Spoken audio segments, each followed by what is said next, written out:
जो कल करा दिया था वो हमने नर्स समीकरण तक करा दिया था, ठीक है। अब उसके बाद जो परसों मतलब जो करा दिया था वो नर्स समीकरण तक हो गया था, शायद याद होगा। तो अब जो अगली हेडिंग होगी वो कौन सी है? रेडॉक्स युग्म या रेडॉक्स, ठीक है। अब देखिए यहाँ से जो देखा गया तो इसमें आपको हम बता चुके हैं पहले भी, रेडॉक्स का मतलब सब बता चुके थे आपको कि जो रेडॉक्स है यानी कोई भी ऐसी अभिक्रिया जिसमें रिडक्शन भी हो और ऑक्सीडेशन भी हो, ठीक है। रिडक्शन और ऑक्सीडेशन मतलब समझ लीजिए इसको बोलते हैं अपचयन, ठीक है, और इसको बोलते हैं ऑक्सीकरण। अब यहाँ पे जो मैथमेटिकली है इसका गणितीय फॉर्म है उसको ज़रा देख लीजिए कि आप अपचयन और ऑक्सीकरण किस किस को कहते हैं। तो यहाँ पर अगर देखा जाए तो अपचयन का मतलब है, कहीं पर भी ये देखा गया, अपचयन का मतलब है ऑक्सीकरण संख्या में कमी होना। जैसे मान लीजिए Mn+2 हमने कोई अभिक्रिया कराई और Mn+2 काहे में कन्वर्ट हो गया? Mn में कन्वर्ट हो गया, यानी मैग्नीज का आयन किस में कन्वर्ट हो गया? केवल मैग्नीज में कन्वर्ट हो गया। या K+ इलेक्ट्रॉन लेकर काहे में कन्वर्ट हो गया? केवल K में कन्वर्ट हो गया। तो देखिए इसकी ऑक्सीकरण संख्या कितनी दिख रही है? 2 दिख रही। इसकी ऑक्सीकरण संख्या आपकी कितनी दिख रही है? 2। स्वतंत्र अवस्था में जो धातुएं रखी होती हैं उनकी ऑक्सीकरण संख्या 0 होती है, ठीक है, समझ रहे हैं। जैसे ये ऑक्सीकरण संख्या का मतलब जो प्लस माइनस संख्या लिखी होती है ये ऑक्सीकरण संख्या होती है। और अगर कोई धातु स्वतंत्र अवस्था में, स्वतंत्र अवस्था का मतलब है उस पर आवेश या कुछ नहीं है, तो उसकी ऑक्सीकरण अवस्था हमेशा कितनी होती है? 0। तो यहाँ पर अगर देखें तो ये 2 यानी +2 से कहाँ जा रहे हैं? 0 जा रहे हैं। तो मान घट रहा है कि बढ़ रहा है? घट रहा है ना। तो अगर घट रहा है तो इसका मतलब इस तरह की कोई भी अभिक्रिया अगर आपको दिखेगी तो वो कैसी होगी? अपचयन की होगी। अगर कहीं पर भी ऑक्सीकरण अवस्था बढ़ रही है, समझ रहे हैं, ऑक्सीकरण अवस्था बढ़ रही है मतलब मान लीजिए Cl- से हम Cl जा रहे हैं। अब देख के हो सकता है कंफ्यूज हो रहे हैं, इसी तरह का लग रहा है, लेकिन यहाँ पर देखिए ऑक्सीकरण संख्या कितनी है? जा कितने पर रहे हैं? 1 पर। स्वतंत्र अवस्था में अभी बताया कितनी होती है? 0। इसके ऊपर लिखा होता, अगर प्लस होती तो लिखा होता ना भाई Cl+ या Cl+1 या Cl+2 इस तरह से कुछ लिखा होता। अगर कुछ नहीं लिखा है तो इसका मतलब है स्वतंत्र अवस्था है। स्वतंत्र अवस्था का मतलब है कि उसकी ऑक्सीकरण संख्या कितनी है? 0 है। तो यहाँ से देखा कि -1 से 0 जा रहे हैं, ऑक्सीकरण संख्या बढ़ रही कि घट रही? बढ़ रही है ना, माइनस से 0 जा रहे हैं, बढ़ रही है। तो इसका मतलब ये अभिक्रिया कौन सी होगी? ऑक्सीकरण। इसी तरह से मान लीजिए Mn से Mn+2 जा रहे हो। अब देखिए 0 से कहाँ? +2, तो क्या हो रही है? बढ़ रही है। तो इसका मतलब ऑक्सीकरण हो रहा है। ये ऑक्सीकरण संख्या के हिसाब से घटना बढ़ना है, ठीक। अब अगर मान लीजिए ऑक्सीकरण और अपचयन आपको हम बताएं कि होते क्या हैं, अभिक्रिया की दृष्टि से क्या होते हैं, ये तो ऑक्सीकरण संख्या के आधार पर आपने देख लिया कि अगर ऑक्सीकरण संख्या बढ़ रही है, ठीक है, तो ऑक्सीकरण, अगर ऑक्सीकरण संख्या घट रही है तो अपचयन। जान गए क्लियर? इसके अतिरिक्त अब हम ये देखना चाहते हैं कि भाई अभिक्रियाएँ ऑक्सीकरण और अपचयन होती कौन सी हैं, हम क्या कर दें, क्या जोड़ दें, क्या घटा दें कि वो अभिक्रिया ऑक्सीकरण की हो जाए या अपचयन की हो जाए। तो ऑक्सीकरण समझ में ही आ रहा है, ऑक्सीजन जुड़ना, ऑक्सीकरण मतलब ऑक्सीजन। तो आप कह सकते हैं अगर आपने कोई अभिक्रिया कराई और उस अभिक्रिया में ऑक्सीजन जुड़ रहा है, समझ रहे हैं, किसी भी रासायनिक अभिक्रिया में अगर ऑक्सीजन जुड़ रहा है तो वो अभिक्रिया कैसी हो गई? ऑक्सीकरण की, समझ गए।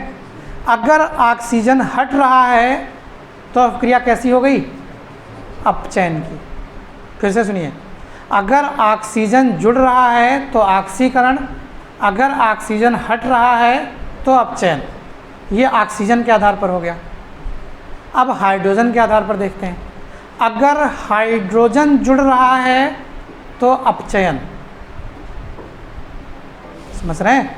अगर हाइड्रोजन जुड़ रहा है तो अपचयन, हाइड्रोजन हट रहा है तो ऑक्सीकरण। 3 तरह से देखा आपने। ऑक्सीकरण अपचयन हम लिख दें यहाँ पे। ये देखिए आपका ऑक्सीकरण है और ये अपचयन है। 3 तरह है, या तो ऑक्सीकरण संख्या का बढ़ना, यही तो ऑक्सीकरण लिख रहे हैं, तो ऑक्सीकरण का मतलब है ऑक्सीकरण संख्या का बढ़ना। अगर ऑक्सीकरण संख्या बढ़ रही है तो वो क्या होगा, ऑक्सीकरण होगा। अगर ऑक्सीजन जुड़ रहा है, ठीक है, जो ऑक्सीजन है आपका वो अगर जुड़ रहा है तो ऑक्सीकरण। हाइड्रोजन हट रहा है तब भी ऑक्सीकरण। 3 हो गए। इसी सेम तरह से इसका उल्टा अपचयन में, अगर ऑक्सीकरण संख्या घट रही है, ठीक है, ऑक्सीकरण संख्या का घटना अपचयन। ऑक्सीजन का हटना, अगर कहीं से ऑक्सीजन हट रहा है तो उसका मतलब है अप्रत्यक्ष रूप से वो अपचयन ही हो रहा होगा।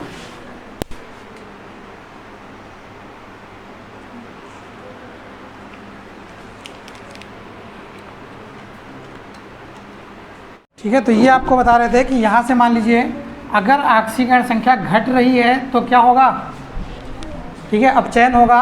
अगर ऑक्सीजन हट रहा है कहीं से तब भी क्या कहेंगे उसको, अपचयन। डायरेक्ट प्रोसेस नहीं है ये। अगर हाइड्रोजन जुड़ रहा है तो उसको हम क्या कह देंगे, अपचयन। अब देखिए जो डायरेक्ट है वो कौन कौन से 3 हैं। अब जैसे कोई एक चीज़ है तो उसका उल्टा अगर यहाँ पे देखा गया तो ऑक्सीकरण संख्या का बढ़ना क्या कहलाता है, ऑक्सीकरण। ऑक्सीकरण संख्या का घटना अपचयन। ये तो एक बिल्कुल एग्जैक्ट प्रोसेस हुआ। ऑक्सीकरण का मतलब है ऑक्सीजन का जुड़ना और अपचयन का मतलब है हाइड्रोजन का जुड़ना। ये तो बिल्कुल प्रत्यक्ष एग्जाम्पल है, या बिल्कुल सही चीज़ें हैं। इसके साथ साथ ये दो जो चीज़ें हैं, ऑक्सीजन का हटना और इसमें हाइड्रोजन का हटना और इसमें ऑक्सीजन का हटना, ये रिलेट करी गई हैं कि अगर कहीं ऑक्सीजन हट रहा है तो इसका मतलब है कि उसकी ऑक्सीकरण संख्या में कमी हो रही होगी। ठीक है, इसलिए क्या कह दिया जाता है कि वो क्रिया कौन सी कह दी जाती है, अपचयन कह दी जाती है।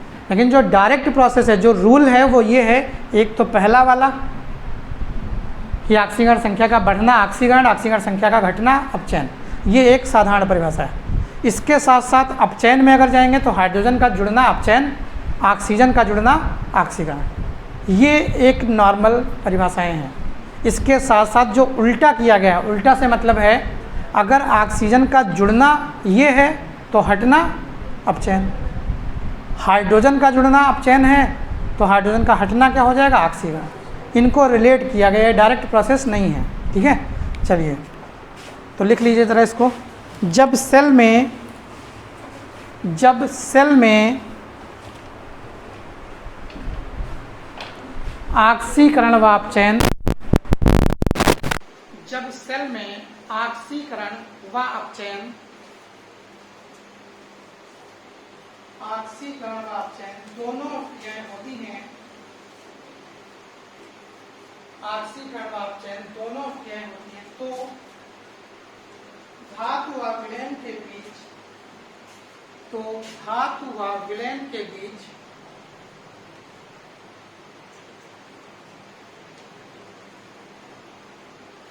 धातु व विलयन के बीच विभवांतर में एक संबंध स्थापित हो जाता है, एक संबंध स्थापित हो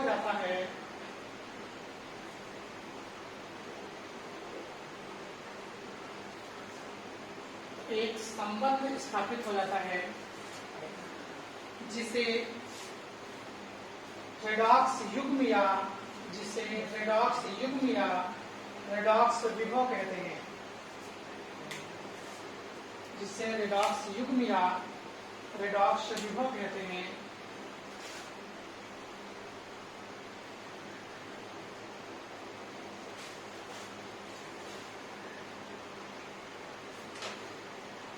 ठीक है, अब देखिए इसका मतलब है ऑक्सीकरण था, हमने क्या दिया, इलेक्ट्रॉन दिया।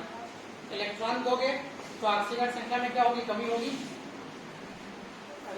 मान लो +2 था, यहाँ से हमने क्या कर दिया 2 इलेक्ट्रॉन दे दिया उसको, तो ये तो न्यूट्रल हो गया होगा ना। तो अब कितना बचा 0 बचा। या अगर +2 था हमने 1 इलेक्ट्रॉन उसको दे दिया तो कितना बचा प्लस का 1 बचा हुआ। तो जब ये ऑक्सीजन का मतलब है पॉजिटिव वाली चीज होगी, प्लस रहा होगा, उसको जब इलेक्ट्रॉन देंगे तो क्या होगा चार्ज घटेगा, और चार्ज घटेगा तो इसका मतलब रिडक्शन। तो इसका मतलब है कोई प्रक्रिया ऑक्सीकरण की है, उसको हमने इलेक्ट्रॉन दिए तो क्या हो गया रिडक्शन हो गया। ठीक, अब देखिए अगर हम इसको नर्स समीकरण से रिलेट करें तो शायद आप जानते होंगे E बराबर E0 होता है प्लस 0.0591 अपान n, ये होता है। अरे नर्स समीकरण आपको दिखाई होगी तो देख लीजिएगा परसों को।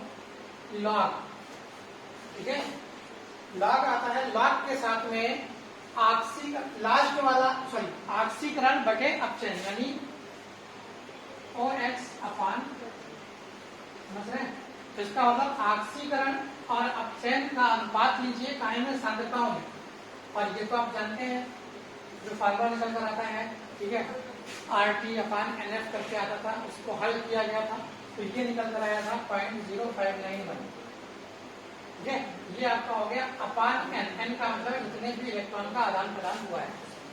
E0 क्या है मानक इलेक्ट्रॉन विभव जो मान आपको दे रखे होंगे। ऑक्सीडेशन का मतलब है जब ऑक्सीकरण की घटना हुई है उस समय पदार्थ की सांद्रता क्या थी, 1 ml 1 m थी 4 m थी, 1 m थी 2 m थी 4 m थी, कितनी थी, और जब रिडक्शन हो गया तब कितनी उसकी बची। ठीक, यहाँ पर सीधे से मान रखने और कुछ नहीं करना है इसके साथ। अगली हेडिंग ला लीजिए, इसको लिख लो, अच्छा इसको लिख लीजिए।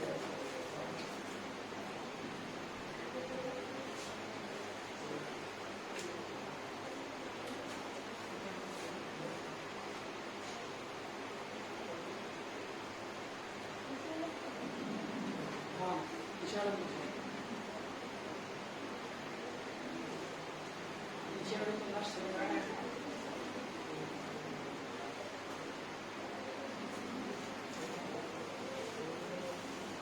कर लिया। अब अगली जो हेडिंग है इस चैप्टर की सबसे इंपॉर्टेंट हेडिंग है, ठीक है, हर हाल में पूछी जरूर जाएगी। अगली हेडिंग डाल लीजिए विद्युत रासायनिक श्रेणी। विद्युत रासायनिक श्रेणी, तो देखिए आपको हम बता चुके हैं, पहले ही बता चुके हैं विद्युत रासायनिक श्रेणी। अब होता क्या है, जैसे हम मान लीजिए किसी भी चीज को हल करने की कोशिश करें, जैसे आप इतने लोग बैठे हुए हैं, मान लीजिए हम अगर इसमें आपका कोई भी एक, ठीक है, कोई भी एक पॉइंट ले लें, पॉइंट से मतलब मान लीजिए हमने वजन ही ले लिया। अब हम क्या करें, सबके वजन तो अलग अलग नहीं, तो हो सकता है कुछ के वजन मैच कर जाए, नहीं, कोई जरूरी तो नहीं है कि सबके वजन या ज्यादातर लोगों के मैच करेंगे। हो सकता है कोई 50 किलो का हो, अगर आप एग्जैक्ट ना हो सकता है कोई 50.2 किलो का हो, सही तो, यानी कहने का मतलब है इतने लोग बैठे हो तो ये कोई आप कह सकते हो कि ये कोई जरूरी नहीं है कि इसमें जितने लोग बैठे हैं सबके वजन अलग अलग ही हो, या इसमें से बहुत से लोग ऐसे हों जिनके वजन मैच कर जाए। मैच भी कर सकते हैं, ये नहीं करें कि नहीं मैच करेंगे, लेकिन कुछ ना कुछ तो हो सकता है, कोई डिफरेंस हो, किसी का 50 हो, किसी का 52 हो, किसी का 54 हो, किसी का 51 हो, किसी का 51.2 हो, किसी का 51.4 हो, कोई एक सिस्टम तो होगा। आप लोगों के, ठीक है, वजन अलग अलग होंगे। अब हम क्या कर दें, या आपकी हाइटें कुछ अलग अलग होंगी, किसी एक चीज को क्या तो है, कोई भी एक मानक मान लो आप, वजन मान लीजिए, हाइट मान लीजिए, कुछ भी मान लीजिए।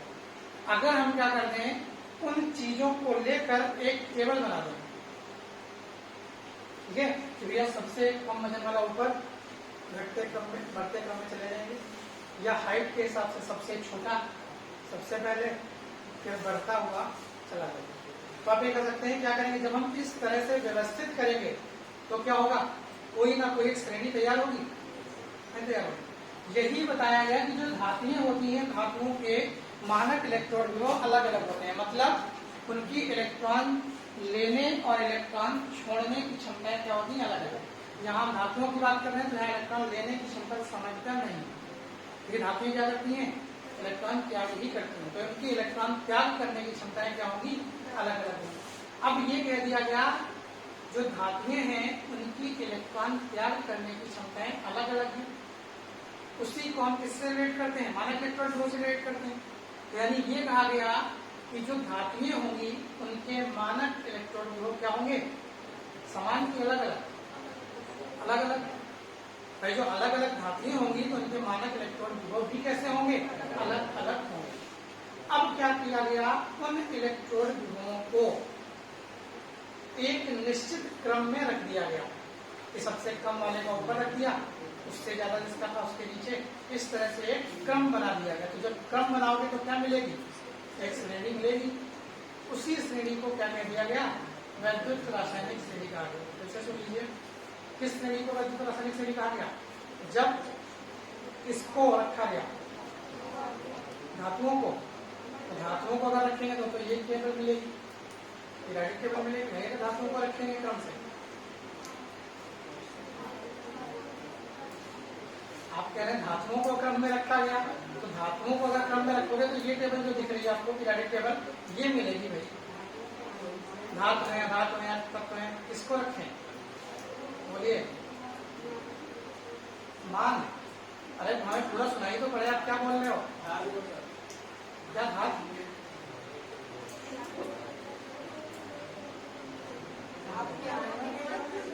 धातु के आयनों के क्रम में, अब ये नहीं धातु के क्या मान तो हाँ, मानक इलेक्ट्रोड विभव के मान, यानी धातुओं को अगर उनके इलेक्ट्रोड विभव के मान के क्रम में रखेंगे तो वाकई में आपका दिमाग तो मानना पड़ेगा यार। मतलब अभी एक सेकंड पहले बताओ और मतलब वही चीज बोलो, ठीक है। अब पता नहीं कहाँ दिमाग रहता है आपका, ठीक है। थोड़ा सा जब यहाँ बैठा करिए तो यही दिमाग रखा करिए, थोड़ा तो ज्यादा समझ में आएगा। फिर से सुन लीजिए, हम ये कह रहे हैं कि जैसे धातुएं हैं, अब आपको पता है धातुओं से इलेक्ट्रॉन निकालने की क्षमता है सबकी अलग अलग होगी। कोई ये जल्दी निकाल देगा इलेक्ट्रॉन, कोई थोड़ा देर में निकालेगा। तो जब इलेक्ट्रॉन निकालने की क्षमताएं अलग अलग होगी तो इसका मतलब है प्रत्येक धातु का मानक इलेक्ट्रोड विभव अलग अलग होगा कि नहीं होगा। भाई धातुओं का इलेक्ट्रोड विभव अलग अलग होगा। सब यहाँ इतने लोग बैठे हो, क्या किन्हीं दो में आइडेंटिफाई होगा, या आप कह सकते हैं कि क्या कोई दो लोग आइडेंटिकल होंगे। आइडेंटिकल का मतलब एक जैसे, अगर हो तो बताइए आप, सब में कुछ ना कुछ तो अंतर होगा जितने लोग आप बैठे हो, नहीं। यानी सारे के सारे इसमें से ऐसे कोई भी दो नहीं मिलेंगे जो आइडेंटिकल हो, मतलब बिल्कुल एक जैसे। यहाँ तक कि आप देखते होंगे शायद ट्विंस होते हैं वो भी आइडेंटिकल नहीं होते, बिल्कुल एक जैसे नहीं होते। ये होते हैं अगर एक जैसे हो, बिल्कुल कोई अंतर ही ना हो, तो उनके माँ बाप कैसे पहचान पाए उनको।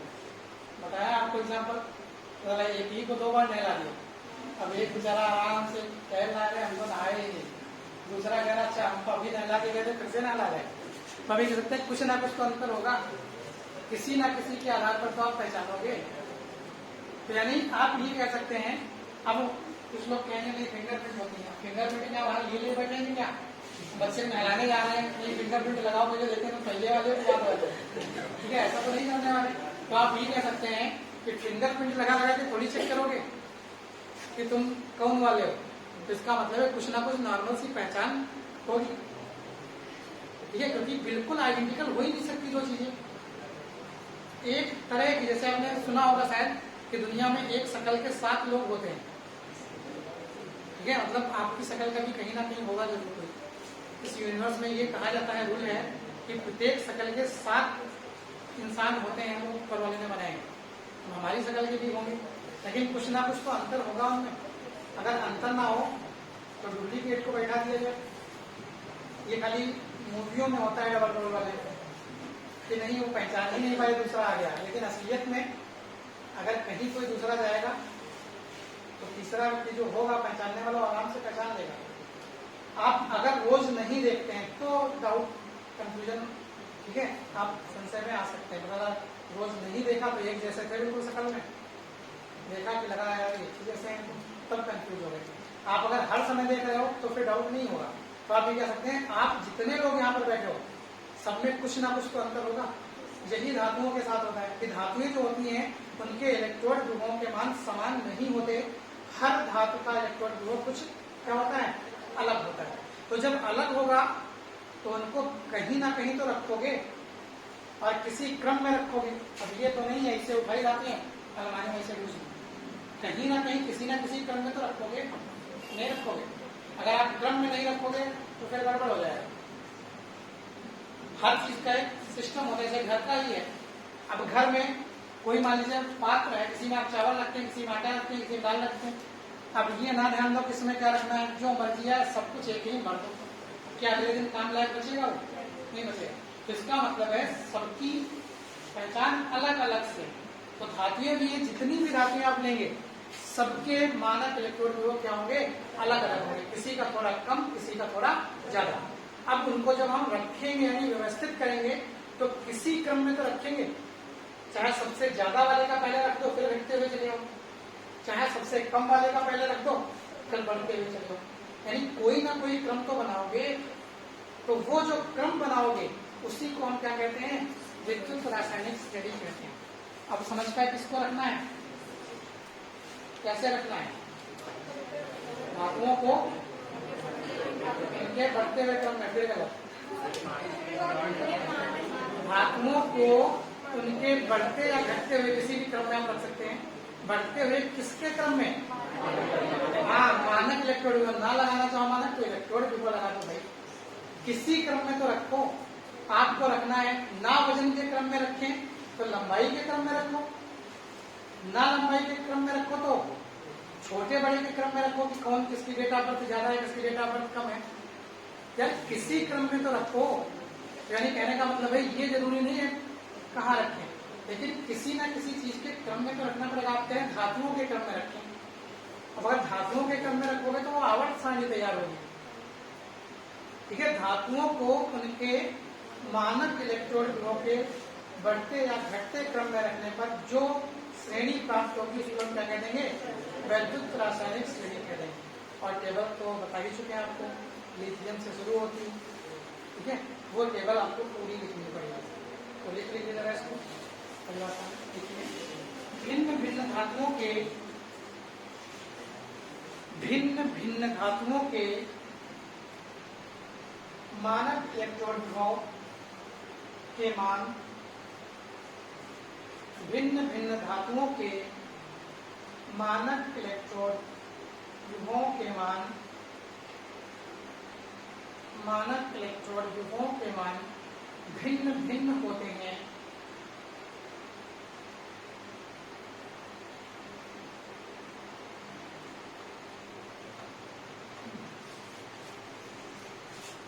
मानक इलेक्ट्रोड विभवों के इन मानों को, मानक इलेक्ट्रोड विभवों के इन मानों को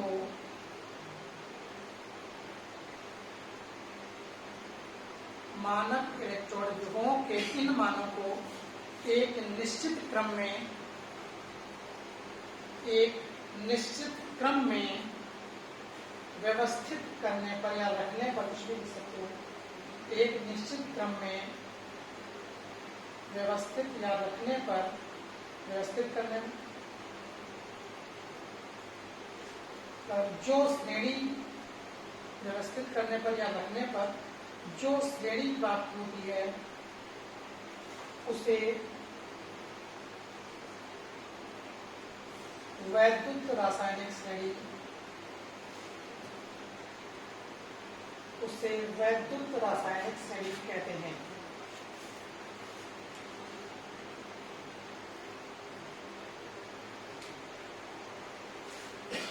उसे वैद्युत रासायनिक श्रेणी कहते हैं। अब देखिए, तो श्रेणी को बनाना है आपको, ठीक है।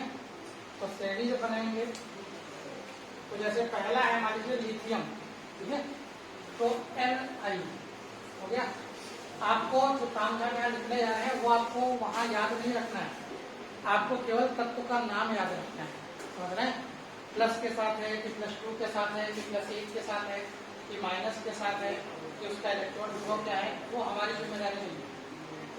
ठीक है, बस इतना आप ध्यान रखो कि इसका कम है कि इसका ज्यादा है। समझ गए बात? अब जैसे देख के दो लोगों को खड़ा करें तो देख के इतना तो अंदाजा लग जाएगा कि इनका वजन कम होगा, इनका वजन ज्यादा होगा। अब ये नहीं माने रखता है कि हम एग्जैक्ट बताए, नहीं इनका 46 किलो ही था, उनका 52 किलो ही। एग्जैक्ट नहीं, बस अंदाजा बताना है कि कम ज्यादा, आपको ये तो ध्यान रखना है। अब ये नहीं है कि दो लोगों को खड़ा किया, एक मार जबरदस्त था कस के और एक बहुत पतला था, वजन पूछे, जो बहुत मोटा था क्या 30-20 किलो का लग रहा, और जो बहुत पतला था उसका तो 70 किलो का लग रहा है। तो अब इसका मतलब है ये नहीं करना है आपको, आपसे एग्जैक्ट नहीं पूछा जा रहा है कि वजन भैया इनका कितना है, इनका कितना है। एक अंदाजा तो पता होगा कि यार इनका ज्यादा होगा और इनका कम होगा, बस वही कम ज्यादा आप ध्यान रखो, मान मत याद रखो। मान अगर वो हल करवाएगा एग्जामिनर यानी पेपर अगर हल करवाएगा तो मान आपको देगा कि भैया इसका मानक इलेक्ट्रोड लो इतना है और इसका मानक इलेक्ट्रोड लो इतना है। अब आप दो रिएक्शन जोड़ी है हमने, अब तीसरे का मानक इलेक्ट्रोड लो निकालिए आप, तो वो मान देगा। लेकिन यहाँ पर जो काम हम लिखने जा रहे हैं वो आपको सब कुछ याद रखने की जरूरत नहीं है, खाली बस क्रम याद रखिए कि नंबर 1 पर लिथियम, उसके बाद कौन है क्या है, ये क्रम आपको याद रखना। तो जैसे लिथियम है तो एलाइल प्लस और प्लस इलेक्ट्रॉन, मतलब जब हम लिथियम आयन है इसको एक इलेक्ट्रॉन देंगे तो क्या बनेगा Li बनेगा। इसका जो मानक इलेक्ट्रॉन होगा उसका -3.04 के आसपास लगभग मान। ठीक है, ये सब आपको याद रखने की जरूरत नहीं, ये आपका क्या है मानक इलेक्ट्रोड विभव। ठीक है, ये मान क्या है मानक इलेक्ट्रोड विभव के मान है। तो यहां से जब देखा गया ये लिथियम है 3.04, लेकिन काहे का माइनस का, ठीक है मानक इलेक्ट्रोड है।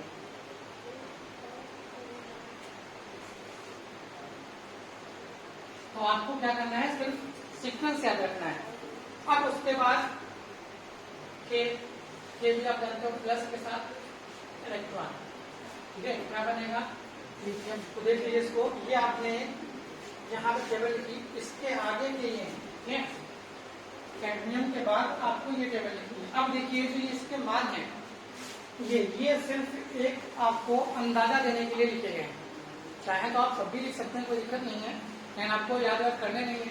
तो आपको क्या है अंदाजा देने के लिए लिखे गए हैं कि यहाँ पर मान देखिए क्या है बढ़ रहे हैं, माइनस में घट रहे हैं, या और अगर कहें तो मान क्या है बढ़ रहे हैं। बढ़ते बढ़ते माइनस में है तो कहाँ पहुंचेंगे 0, तो बढ़ते बढ़ते हाइड्रोजन पर पहुंचे कहाँ 0, इसीलिए हाइड्रोजन को मानक बना दिया। आप सोच रहे हैं उतने यहाँ लिखिए उतने यहाँ लिखिए, इसीलिए लिखे गए कि आपको एक अंदाजा तो मिले कि ये यहाँ से बढ़ना शुरू हुए, बढ़ते बढ़ते कहीं तो 0 पहुंचेंगे। कहाँ पर पहुंचे हाइड्रोजन पर 0 के पास पहुंचे, तो हाइड्रोजन के पास क्या हो गया 0। फिर उसके बाद 2-4 मान इसलिए लिख दिए गए ताकि आपको पता चले कि इसके बाद फिर बढ़ना शुरू हुआ है, मतलब कहाँ में पहुंचे प्लस में पहुंचे। तो ये ठीक है, इनको याद रखने की जरूरत नहीं आपको, ये सिर्फ एक अंदाजा देते हैं कि इनके मानक इलेक्ट्रोड वो आपके घट रहे हैं कि बढ़ रहे हैं। जिस हिसाब से घट रहे हैं बढ़ रहे हैं वो आपको आगे ध्यान रखना पड़ेगा कि अगर मानक इलेक्ट्रोड वो घट रहा है तो क्या होगा, मानक इलेक्ट्रोड वो बढ़ रहा है तो क्या होगा, किस तरह से। ये सारी चीजें आपको जैसे देखनी है और कोई बहुत ज्यादा चीज नहीं है। चलिए तो ये आपका ठीक है हो गया।